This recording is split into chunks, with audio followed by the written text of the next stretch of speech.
오전 12시 많은 참여 바랍니다.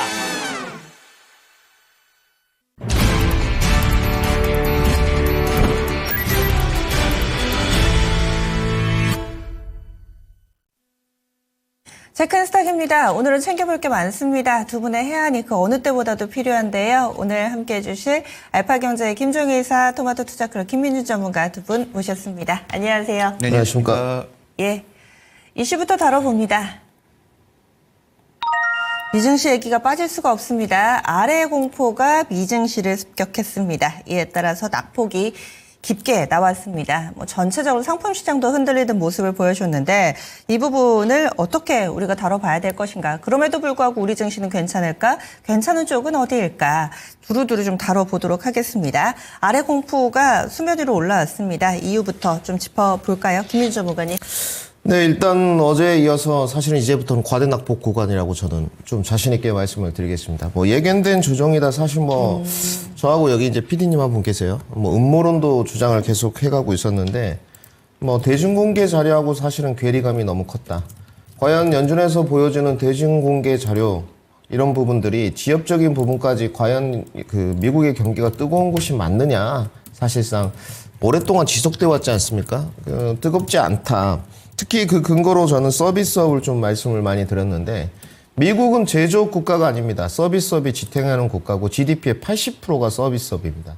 그런데 최근에 보시게 되면 서비스 구매자 관리 지수 이런 부분들도 사실상 좀 무너지고 있었거든요. 그런데도 미국에서는 계속적으로 미국 경기 뜨겁다. 이렇게 계속 표현을 했고 실질적으로는 그렇지만 골디락스에서 최근에 스태그플레이션 이제는 경기 침체까지 바뀌는 쪽이에요. 불과 지금 일주일 사이에 경기 침체 이야기가 나오고 있습니다. 그리고 역시나 골드만삭스, 뱅크 오브 아메리카 등등 올해 미국의 GDP도 지금 낮췄어요. 물론 GDP 발표를 할 때 여러분들 예비치, 수정치, 확정치, 예비치하고 수정치는 늘 계속 변합니다. 이런 경기의 어떤 매크로 변수에 따라서 예비치하고 수정치는 바꾸고 확정치가 중요한 부분이긴 하나 지금 이거를 빙자 삼아서 내렸다고 저는 좀 보여지거든요. 만약에 확정치 발표를 앞두고 있다면 이게 이렇게 예단할 수 있는 것인가? 왜? 지금 바꾼 이유가 트럼프의 관세 정책 때문이라는 평이거든요. 모두가 좀 이렇게 지칭을 하고 있고 심지어 이코노미 수석 같은 경우는 인공적인 조정이다. 이런 표현도 나왔습니다. 저는 그 인공적인 조정이라는 데 좀 동의를 하고 있고요. 단지 이 관세 이야기가 이제 불확실성이 부과되고 있는데 왜 전일 충격파가 좀 컸느냐. 그 증시 발언이었던 것 같습니다. 관세는 계속 이야기가 지금 나왔던 부분이지 않습니까? 스토리가. 단지 트럼프 대통령이 이제 뽑아줬더니 지금 미국이 퍼스트 아메리카로 가기 위해서 증시는 조금은 고민할 필요가 없다. 결국은 증시에 뭔가 트럼프 풋 이런 스탠스가 있었는데 여기에 대해서 지금 굉장히 반대되는 발언이거든요. 그러니까 내가 증시가 떨어질 때마다 방어 역할을 하지 않겠다라는 발언으로 풀이되면서 하락을 좀 부추겼다고 보여지고 있고 그리고 지금 미국 증시들을 보게 되면 과연 이 관세 압박 카드로 미국이 원하는 바로 갈 수 있느냐 트럼프 대통령이 생각하는 어렵다고 보여져요. 사실상. 그렇기 때문에 창출 효과나 고용 창출 효과나 이런 거 쉽지 않을 텐데도 왜 이렇게 하느냐. 결국은 이제 본인이 얻고자 하는 패인데 저는 이 부분에 관해서 결국은 본인이 갖고 싶은 패를 얻지 못한다고 생각하고 있습니다. 결국은 예전하고 시대가 변했거든요. 미국의 위상이나 점유율이 예전만 못하고 이것도 역사적인 흐름입니다. 단지 그렇다면 무엇이 이제 선행이 될 것인가가 지금은 중요한 부분인 것 같고 그 다음에 우리가 개장 때 여러 방송을 제가 새벽부터 좀 챙겨보고 왔거든요. 미국 증시가 떨어지는 원인이 뭐 그렇게 중요한가요? 사실상. 그게 상수가 아니지 않습니까? 미국 증시가 떨어졌는데 우리가 지금 어떠한 대응책을 지금 마련해야 되고 어떠한 전략에 따라서 접근을 할 것이냐, 손절할 것이냐, 보유할 것이냐, 일정 부분 비중 축소를 할 것이냐 이거에 대해서 명확하게 답변을 해주는 게 맞다고 좀 보여지고요. 단지 그것은 뒤에 좀 말씀드리도록 하고 저는 이제 나와야 되는 카드가 결국은 증시를 개의치 않겠다 이렇게 생각했기 때문에 트럼프가 직접적으로 증시에 개입하는 거 이제 어려워졌어요. 내일 자고 일어나서 마음이 바뀔지는 모르겠지만 결국은 저의 주관적인 판단이 맞을지는 모르겠습니다만은 결국은 연준이 금리 인하를 서두르거나 쉽지 않겠지만 어제도 말씀드렸지만 쉽지 않은 쪽이에요. 이 부분이. 연준이 금리 인하를 서두르는 게 쉽지 않은 것은 인플레이션 우려 때문이 아니고 순전히 오로지 트럼프 때문입니다. 쉽지 않은 국면이지만 금리 인하를 서두르거나 유동성의 어떠한 공급의 형태를 취해야 된다는 거죠. 뭐 독일처럼 재정정책의 유동성 공급을 취하든지 아니면 뭐 지준율 인하를 하든지 영내포를 하든지 무엇이 됐든 간에 적극적인 재정정책, 통화정책의 개입이 좀 필요한 형태로 가야 될 것 같고 이제 궁금해지는 점은 우리가 뒤에서 다뤄야 될 부분인데 과연 우리 증시가 오늘 커플링 관계가 어떻게 될 것이냐. 연동 관계가 커플링이냐 디커플링이냐. 이 부분이 가장 중요한 화두다 이렇게 정리를 해드리고 지금부터는 낙폭과대 구간이다 이렇게 정리를 해드리겠습니다. 그런데 지금 이 미국에서도 걱정을 하는 게 뭐 스태그플레이션, 뭐 경기 침체 이런 리세션 이런 것들이잖아요.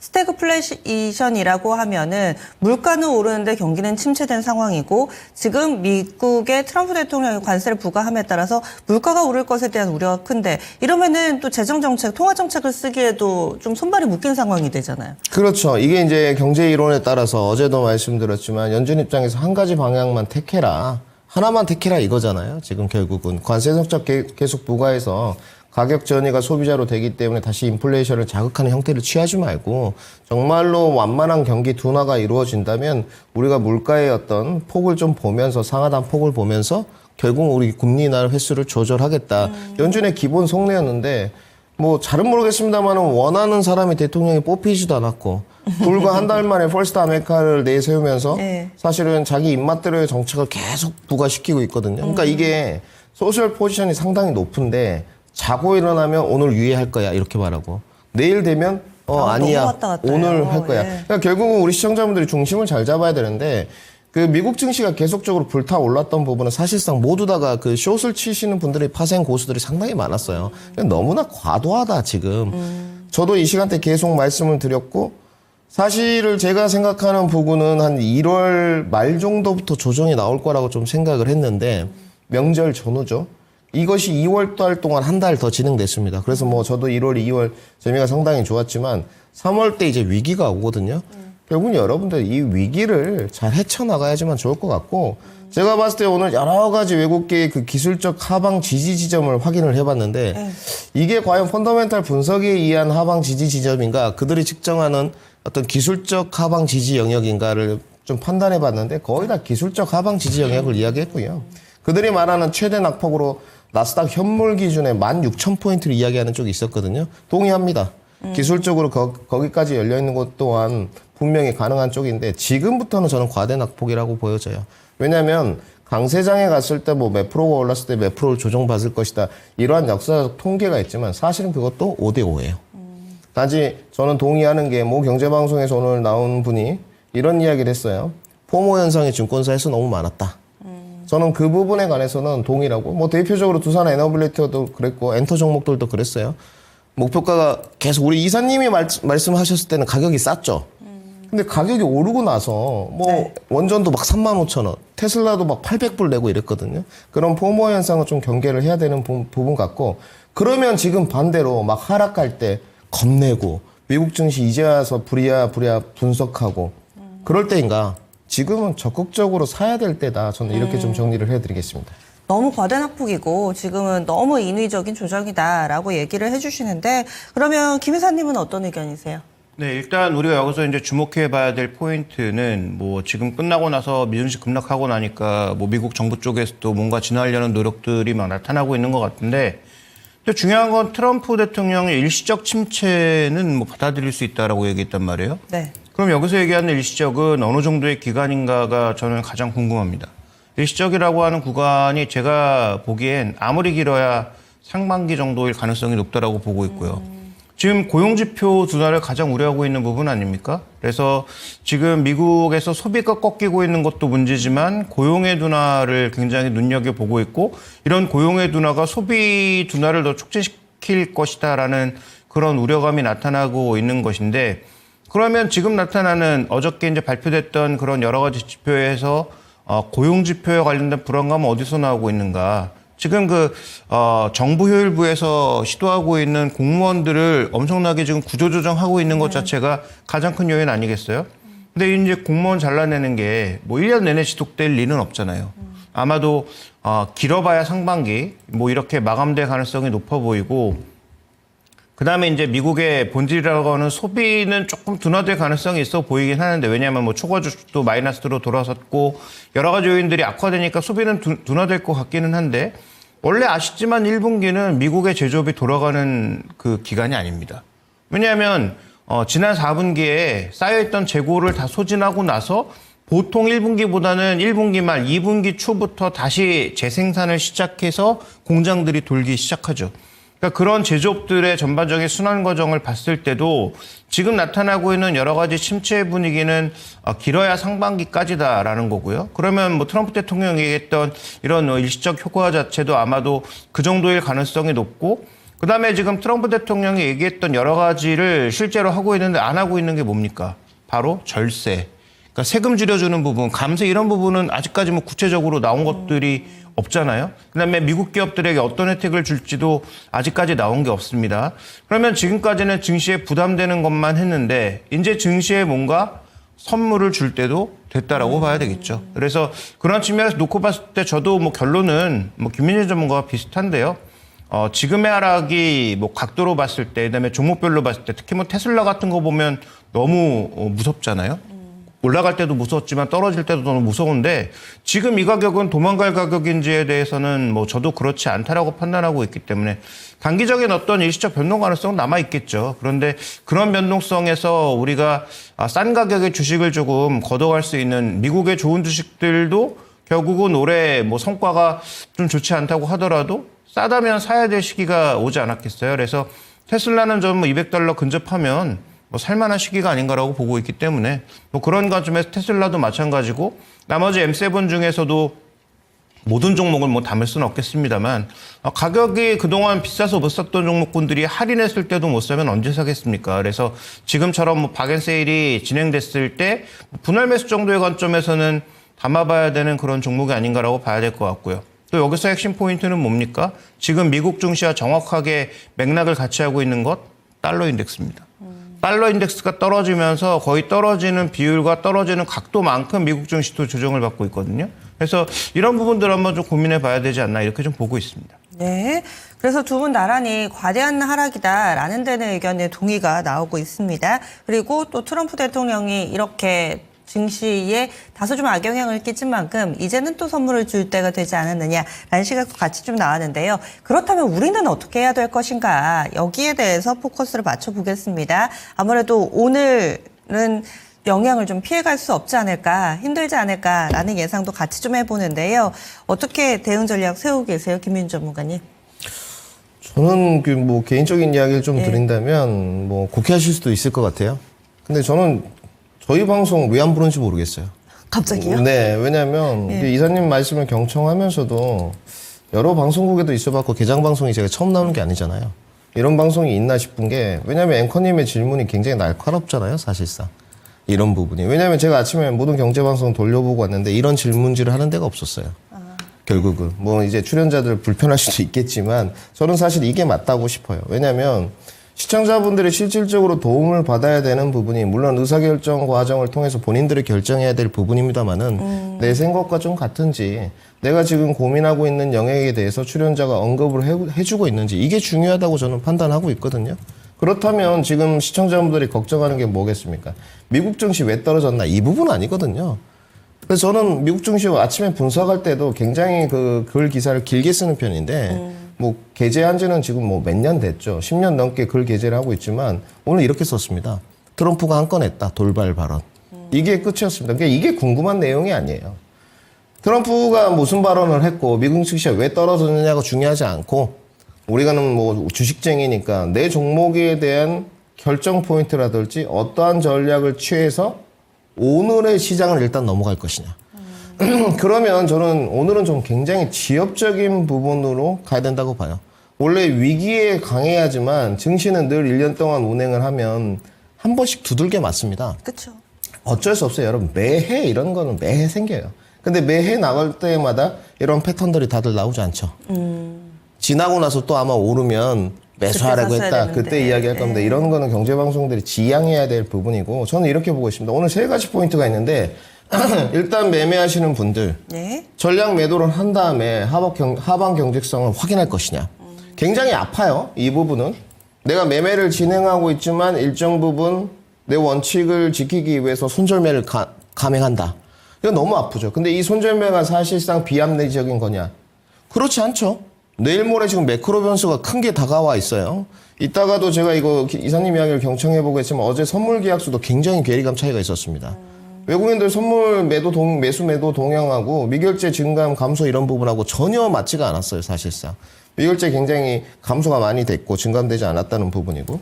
그러면 저는 첫 번째 전략이 내가 매매하는 종목에서 전량 매도한 후에 재접근할 것이냐라고 먼저 질문지를 던져야 될 것 같고. 그 다음에 보유하시는 분들 있지 않습니까? 길게. 이런 분들은 지금 걱정할 필요가 없어요. 저나 우리 이사님이나 지금 합의일치된 의견이지 않습니까? 겁먹을 때가 아니고 조금 더 사야 되고 자금이 없더라도 강하게 버텨야 될 구간이다. 이러한 결론이 나왔기 때문에 여기에 동의하신다면 그렇게 가시면 되고. 그 다음에 이제 세 번째가 뭐냐면 매매를 하는데 일정 부분 비중을 좀 축소할 것이냐. 내가 전량 매도는 지금 지수 구간을 봤을 때 선물 기준으로도 339포인트고 오늘 출발을 어디서 할지 모르겠습니다만은 우리 업종 차트 모습을 보시게 돼도 지금 높은 단이라고 이야기할 수는 없어요. 2570이 코스피가 지금 뭐 역사적으로 최고가 구간이다. 굉장히 겁을 내야 될 구간인가. 이렇진 않단 말이죠. 그래서 나는 매매를 진행하고 있지만 너무 아프니까 조금 비중 축소를 하겠다. 그리고 다시 저가 매수를 들어가겠다. 요 세 가지 보관이 있을 것 같거든요. 그러면 저의 오늘 의사결정은 일단 어느 쪽으로 흐르고 있느냐. 저도 본장 개장을 하고 나서 다시 업무 보고를 하겠지만 회원분들에게도 저는 일단 3번으로 좀 흘러가고 있습니다. 투트랙 전략을 쓰고 있지만 일정 부분 길게 좀 포지션 매매나 뭐 스윙도 넘어서는 거죠. 포지션 매매가 6개월 단위니까 투자를 해가는 종목 쪽은 자금이 있다면 적극 매수 권역으로 들어갈 것 같고요. 저는 뭐 역사적 기회라고 보고 있습니다. 이러한 낙폭을 계속적으로 기다렸고 있었거든요. 그것이 뭐 금리 인하로 가기 전에 피벗에 의한 시차 발생이라든지 뭐라든지 뭐든 애니웨이 좋습니다. 이런 부분이 있어야 된다고 생각을 하고 여기에서 이제 반반으로 갈리거든요. 증시가 올라갈 수 있다? 아니다. 계속 하락장으로 갈 것이다. 올라갈 겁니다. 저는 그렇게 판단하고 있고요. 그러면 매매하는 쪽에서는 이제 2번과 3번 전략이 있는데 일정 부분 비중 축소가 조금 맞지 않겠느냐. 전량 매도보다는 비중 축소가 맞고 뭐 예시로 4번이 하나 더 있어요. 이도저도 매매도 대응을 안 하는 거죠. 완망. 네. 네. 그냥 놔두는 겁니다. 단기 매크로 변수, 대외 변수에 의해서 좀 떨어진 부분이니 네. 빠르게 올라올 것을 예측하고 단지 이거는 기간 제한이 있죠, 여러분들. 시간이. 2, 3일 내지는 한 일주일 안에 빠르게 올라와 줘야 되는데 지금의 현재 상황에서는 4번은 가장 좋지 못한 전략입니다. 모든 4번은. 액션을 해야 되는군요. 근데 모든 액션을 좀 취해야 되고 4번은 왜냐면 그러면 지금 트럼프가 미국 증시가 이렇게 흘러내렸을 때 뭔가 내일 일어나서 마음이 바뀌어서 좋은 발언을 해줘야 된다는 건데 오늘 발언은 증시를 퍼스트 아메리카로 가기 위한 하나의 일환이기 때문에 네. 일정 부분 감내해야 된다 이런 표현이 나왔기 때문에 내일 당장은 좀 어렵지 않겠느냐 이렇게 판단을 하고 물론 돌발 임무를 해서 제가 틀릴 수도 있어요. 그래서 액션을 좀 취해야 된다면 굳이 2번보다는 매매하시는 쪽들은 한 3분의 1 정도 비중 축소 그런 다음에 그 자금 자금 갖고 저가 매수를 하는 게 맞지 않겠느냐 이렇게 정리를 해드리겠습니다. 투트랙이잖아요. 뭐 중장기적으로 사모아 나갈 때 적합할 만한 종목 그리고 또 트레이딩 봐야 될 종목군을 간략하게만 좀 알려주신다면요. 네, 뭐 간략하게만 좀 말씀을 드린다면 네. 저는 뭐 지금 뭐 조선전선 방산도 좋지만 그쪽을 보고 있지는 않습니다. 우선 공매도가 다가오고 있고 오늘도 그쪽으로 수급과 매기가 좀 갈 것 같은데 거기도 오늘은 자유롭지 못할 것 같거든요. 지수가 빠졌을 때 결국은 코스피가 올해 연말에 3,000포인트도 이야기가 나오고 있고 저는 2,900 아직 변함이 없습니다만은 결국은 올라간다 하면은 결국은 과대낙폭 구간의 성장주 베팅을 좀 공략해야 될 것 같고요. 그 안에 뭐 2차 전지보다는 저는 반도체가 맞다 이렇게 평가를 하고 있고 또 이럴 때 이제 테마가 좀 생겨요. 항상. 그쵸? 테마는 좀 피하시는 게 좋고요. 그 다음에 반도체를 하고 나서 저의 지금 기본적인 주간 전략은 어찌됐든 유동성 공급의 형태로 간다면 제약바이오가 우호적인 상황이라고 좀 봐서 1픽은 반도체, 2픽은 제약바이오로 제시도록 하겠습니다. 네. 그러면 김 이사님은 어떤 전략이세요? 네, 일단 어제도 말씀드릴 때 9시 구간에 뭐 반등이 나오고 있지만 10시 구간이 좀 더 중요하다라고 맞아요. 말씀을 드렸고, 그 다음에 지금 이 준비된 그림 하나만 보시면 이 6월물이잖아요. 그러니까 6월물에 지금 잔고 미결작정이 빠르게 쌓여가는 구간이에요. 당연히 이제 3월물은 미결작정이 빠르게 줄고 쌓여가는 구간인데 벌써 지금 10만 계약 정도가 쌓여있단 말이에요. 그러면 기존 포지션 중에 한 30%가량이 이제 2월 거라고 봐야 되겠죠. 그 평균 가격이 지금 한 337에서 338포인트예요. 뭐 저는 만기 지수가 이 내외 정도에서 세팅되었다라고 보는데 오늘 뭐 개파락은 불가피하겠죠. 그러면 개파락하고 나서 추가적으로 하락하거나 전저점까지 이탈하는 모습으로 간다는 건 무슨 얘기입니까? 지금 들고 있는 포지션 전체를 다 갈아엎어야 된다는 얘기예요. 아니면 누군가는 엄청난 손실을 봐야 되는 그런 상황인 거죠. 그렇게 움직일 거냐? 그렇지 않을 거라고 보고 있고요. 그래서 우리 시장은 아마 상대적으로 만기까지는 뭐 오늘 시가 하락은 피해갈 수 없을 것으로 보입니다만 하락을 방어하면서 되도록이면 만기 지수에 붙여놓는 쪽으로 갈 가능성이 높다라고 저는 보고 있고, 진정한 방향성은 만기 이후에 벌어질 가능성이 높죠. 어쨌든 만기까지는 과한 포지션이 이월되고 있고 이미 포지션 자체가 일정 가격으로 다 구축을 해놓은 상태이기 때문에 자신들의 이익 범위에서 벗어나면 뭐 옵션 매도의 성격상 또 파생 포지션의 성격상 이 레인지를 벗어나면 손실이 대폭 확대되는 상황이니까 그걸 반대로 돌리려는 시도가 나타날 거예요. 그다음에 또 하나 어저께 매매 구간에서 특이한 건 뭐였냐면 계약수 기준으로 연초부터 외국인들이 주식 선물도 대거 매도했거든요. 어제 계약수로 플러스로 전환했고요. 금액으로 봤을 땐 어저께 2천억을 샀습니다. 반대로 기관은 계속 주식 선물에서 매수하다가 어저께 외국인들이 받는 걸 다 던졌거든요.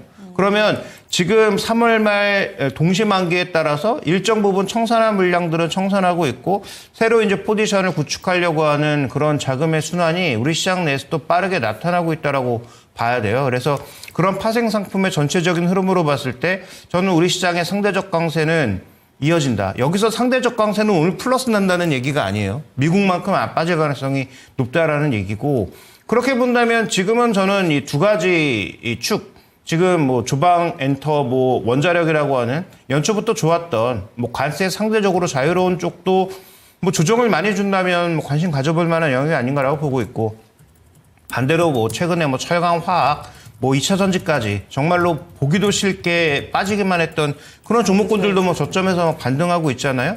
그러니까 지금 양쪽의 이 떡을 모두 한 손에 쥐고 가야 되는 시기입니다. 그래서 양쪽 중에 한쪽이 없다면 오늘 같은 날 주정을 이용해서 담아보는 것도 전 나쁘지 않다라고 보고 있고, 둘 다 담고 있고 현금이 없다? 그러면 뭐 김민준 전문가 얘기에 저 동의하는데 지금은 버텨봐야 될 때죠. 우리 시장에 어쨌든 상대적인 강세가 나타나고 있고 S&P가 올해 기준으로 6% 내려앉았는데 우리 6% 강세잖아요. 네. 갭이 벌써 12% 벌어져 있단 말이죠. 그러니까 올해 어쨌든 지금 한 3월 중순까지는 우리가 압도적으로 강한 거예요. 그래서 저는 베팅을 더 만약에 현금에서 베팅을 한다면 뭐 물론 단기 낙폭과대인 미국 쪽으로 가는 것도 나쁘지 않지만 좀 길게 본다면 우리 시장도 괜찮지 않나? 이렇게 좀 판단하고 있기 때문에 우리 시장의 소위 이제 연초의 주도주도 조정이 나온다면 매수해 볼 만하고, 그 다음에 지금 새롭게 올라오고 있는 쪽에 대해서도 관심을 가져볼 필요가 있다. 좀 이렇게 보고 있습니다. 여러 쪽으로 가능성을 열어두고 보고 있습니다. 두 분 나란히 오늘 개파락은 불가피하겠지만 이후에 회복에 조금 더 포커스를 맞춰주셨어요. 이슈 알아봤고요. 다음 리포트 넘어가겠습니다. 오늘 준비되어 있는 세 개의 리포트, 첫 번째로는 IM증권에서 말어라고 합의, 요즘에 이거 관심 많습니다. 제2의 플라자 합의라고 하면서 기대가 있는데 현실화될까를 다루고 있는 리포트고요. 두 번째 하나증권에서는 화장품 섹터, 한국투자증권 NC소프트 리포트, 오랜만에 NC소프트도 있습니다. 좀 볼까요, 이사님? 네, 화장품 쪽은 뭐 종목으로 말씀드리면 APR이라고 하는 종목을 가장 이제 탑픽으로 찍고 있고, 그 다음에 이제 저희 레거시의 도전이라고 했는데, 레거시 중에서는 아모레퍼시픽보다는 LG생활건강을 찍고 있어요. 그래서 지금 압도적인 경쟁력을 보여주고 있는 APR이 뭐 가장 좋다라는 것인데, 내용은 뭐 대부분 다 알고 계신 내용입니다. 올해 미국 성장률 떨어진다.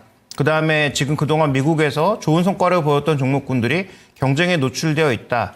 장기적으로는 나빠 보이지 않지만 그렇게 경쟁 과열에 노출되고 있는 종목군들에 대해서는 뭐 어느 정도의 그 눈높이 조정이 좀 필요하겠죠. 그래서 지금 봐야 되는 종목군들, 그렇지 않은 종목군들에 대한 명확한 판단을 좀 해주고 있으니까 리포트 참고해 보시면 좋을 것 같고요.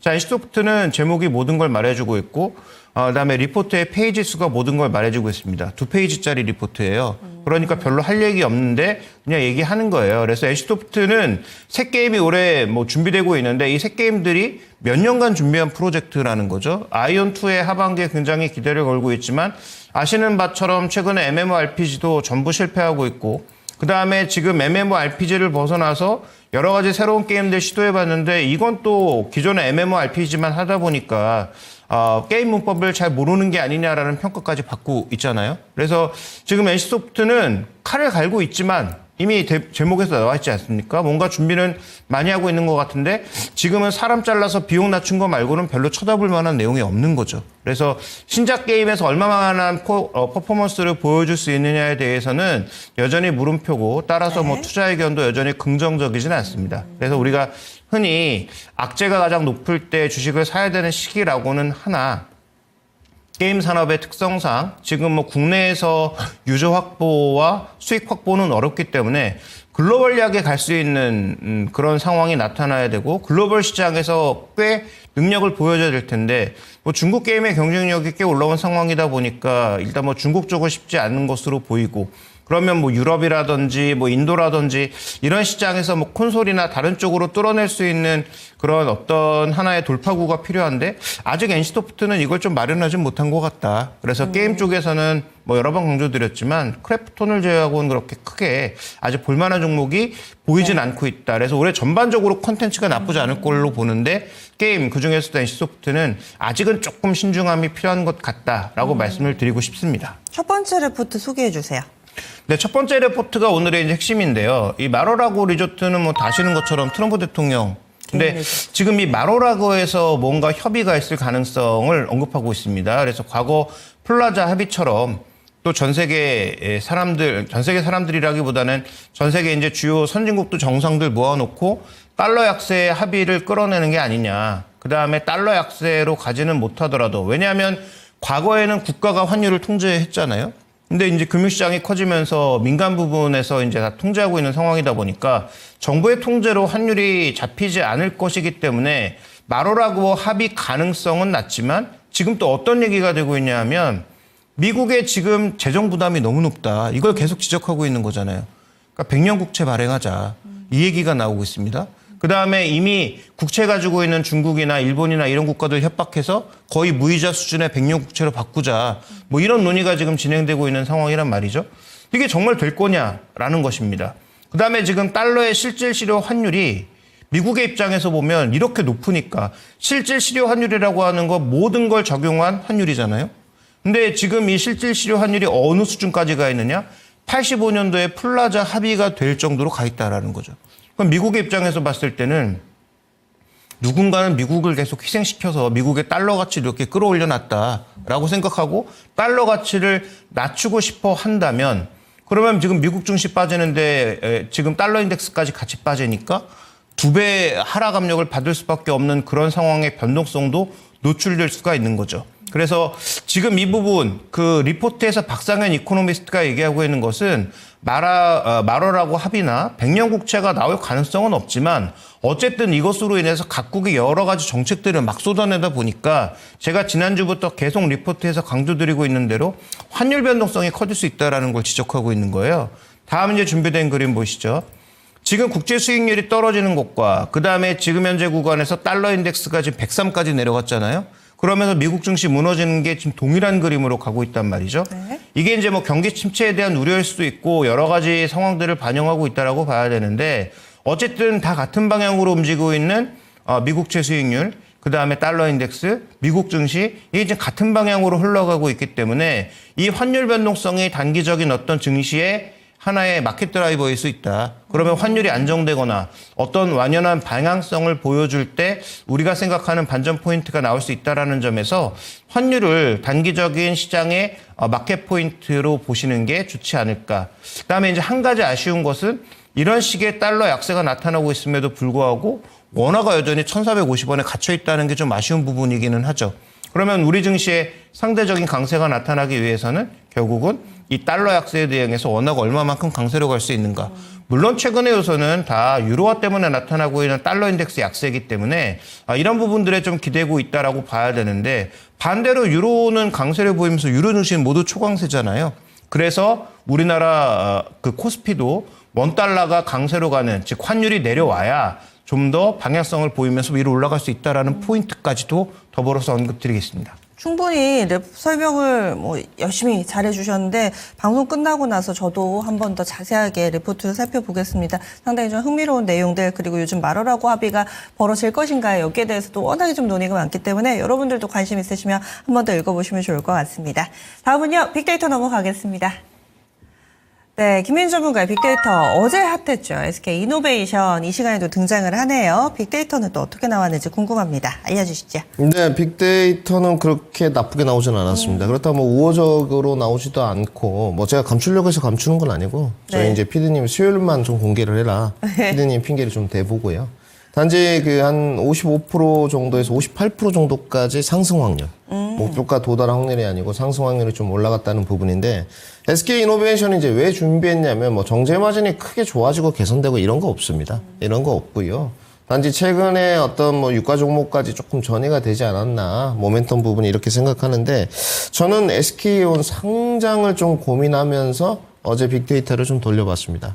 제가 종목 추천을 할 때 예전에는 뭐 AI 시대가 아니었기 때문에 뭐 오픈소스 코드로 뭐 뭘 만들지도 않았고 아날로그적인 분석과 기업 분석 그리고 기술적 분석을 해서 회원분들에게 추천을 드리거나 시청자들에게 추천을 드리곤 했는데 지금은 빅데이터랑 모두 다가 같이 교차 크로스 검증을 해서 같은 답이 나와야 제가 추천을 하거든요.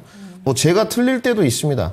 물론 제가 맞을 때도 있고 빅데이터가 틀릴 때도 있고 맞을 때도 있거든요. 네. 네, 그래서 가장 그 교차 크로스 검증을 해봤는데 이거는 사실 저의 의중이 좀 많이 반영됐습니다. 왜냐하면 지금 SK온은 이제 상장 시기가 다가와요.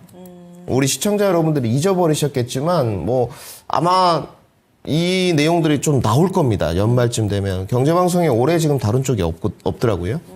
26년까지 상장해야 됩니다, 여러분. 이게 이제 재무적 투자자라고 하죠. 이 SK 이노베이션이 SK 그룹주에서 FI들로부터 돈을 투자를 받았었어요. 그때 요구 조건이 3가지가 있었습니다.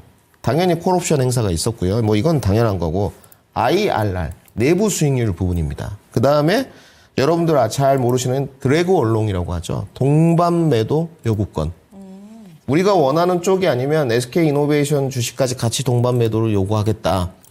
안전장치를 하는 거죠. 투자자 입장에서는 사실상 내부 수익률이 나오거나 우리가 원하는 기대치를 충족하지 못하면 우리가 조 단위로 투자를 받았기 때문에 조 단위에 대한 회수를 하기 위해서 동반 매도 요구권 이걸 이제 드래그 얼롱이라고 하는데 이 3가지 정도가 있는데 지금 전기차 캐즘 현상으로 녹록치가 않아요. 지금 SK그룹주가 그렇게 지금 자금 유동성 상황이 좋은 쪽이 아닙니다. 자회사의 계열사들도 구미에 있는 모 회사는 지금 팔려고 내놨거든요. 근데 팔리지가 않아요. 이런 상황인데 그러면 26년까지니까 여러분들 이제 얼마 안 남았어요. SK온은 상장을 시켜야 되는데 상장을 시켰을 때 과연 이 재무적 투자자 FI들의 요구 조건을 맞출 수 있을 것인가? 굉장히 화두죠. 그러면 지금 이게 어찌됐건 IPO 상장을 했을 때 들썩들썩 해야 된다는 거고 주가 견인차는 해야 된다는 거거든요. 그러면 SK 이노베이션이 이제 어떻게 될 것이냐. 이 부분이 이제 달려 있는 거고 단순히 모멘텀을 타면서 주가가 커플링 관계로 들썩들썩 하면서 갈 것이냐. 아직 전기차 캐즘이 있어서 정말로 FI 쪽에서 뭐 콜옵션이나 동반매도 요구권 행사해 버릴 것이냐. 이런 부분이 숙제로 남아 있는데 최근에 바닥은 좀 만들어진 것 같아서 어제 돌려봤더니 우호적으로 좀 나오고 있습니다. 우선 뭐 심플하게 내용이 너무 길어서 이거는 1시간도 더 넘게 해야 되는 쪽이라서 기술적으로 목표가 조금 더 보이긴 하는데 1차적으로 15만 원 정도를 한번 봐보고요. 손절가는 뭐 따로 제시할 필요는 없는 것 같아서 제시를 안 들어가고 매집 종목으로 가야 될 것 같고요. 뭐 12만 원 권역 정도로 들어오게 된다면 적극 매수 권역으로 좀 설명을 드리도록 하고 모아가는 관점, 뭐 트레이딩 관점에는 좀 부적합한 것 같고 우리가 상장 기대감을 좀 가져보면서 어찌됐건 흥행으로 만들어야 됩니다. 돈으로 주지 않으려면 쉽게. 그래서 15만 원 일정 목표가 제시도록 하겠습니다. 네, SK 이노베이션입니다. 오늘 좀 시장이 휘청이면서 출발할 것 같았는데 이 종목이 동시호가 구간에도 강해가지고 12만 원대, 지금 13만 4,800원에 준비하고 있거든요. 12만 원대 오면은 모아나가는 전략 한번 세워보자. 15만 원까지 목표가를 제시하고 있습니다.